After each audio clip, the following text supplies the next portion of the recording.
Everywhere I go, I see his face. Spider-Man Far From Home is an ambitious project in the wake of Endgame, so it needed to be light-hearted and fun, which it is. It is really good fun. Spider-Man, Spider-Man, does whatever a spider can. But for me, there are too many problems with the film to make it enjoyable. It becomes quite forgettable. But in this video, I'm going to discuss how it could have been better and what the problems with it are. So this is a spoilers alert. If you haven't seen it, go see it and come back and see what you think.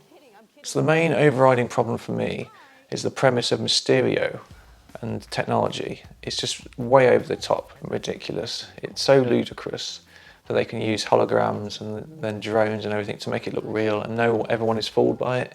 It just didn't make sense. It was just too over the top.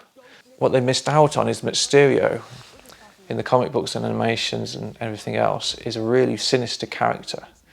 In some strands of the comic book, he fools Wolverine into killing the rest of the X-Men with mind control and hypnosis.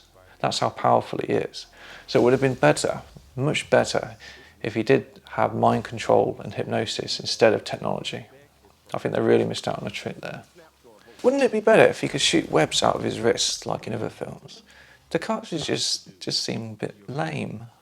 Other plot points I would like to change is when Peter Parker gets the glasses from Tony, which is ridiculous in itself. Tony Stark wouldn't give his whole military technology in a pair of sunglasses to give to a hormonal teenager.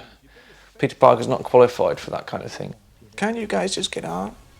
No. And to put it in a pair of sunglasses that you can lose, and which he does lose, and they make a joke of it in the film as well, it's just a bit too silly. And at the end of the film as well, when Peter Parker gets the glasses back off Mysterio, he suddenly has the authorization again, when he gave up all authorization at the start of the film. Wouldn't it be better if he didn't have all that technology in the suit all the time? It's just too much. It just distracts from the story and his character. It just looks gimmicky now. And the whole film for me feels a bit outdated. Superhero films over the last 3 to 5 years have really moved on. There are a lot of examples which are gritty, realistic, and well-rounded, quite in-depth now. From Black Panther to the fun of Ragnarok. There are a lot of films which do it better now. And I think that's where a lot of superhero films are falling flat, like with the X-Men series towards the end now. Is that they're just not going that extra length. They feel like 90s superhero films, very flat, special effects overload, and that's pretty much it. Unfortunately, this kind of does fall into that category.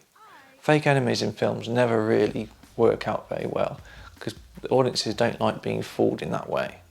And the same has happened here.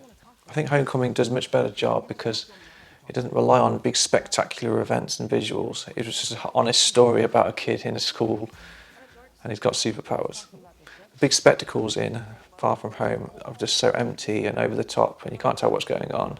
It's all a bit crazy, just doesn't mean anything.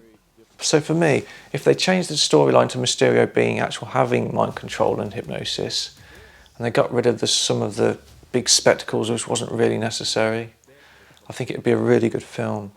But unfortunately for me, it only gets a 6 out of 10.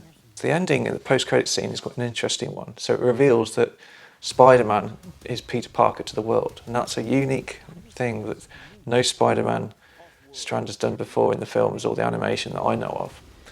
So it's an interesting way it's going to go. I'm kind of interested, and I'm glad they did it.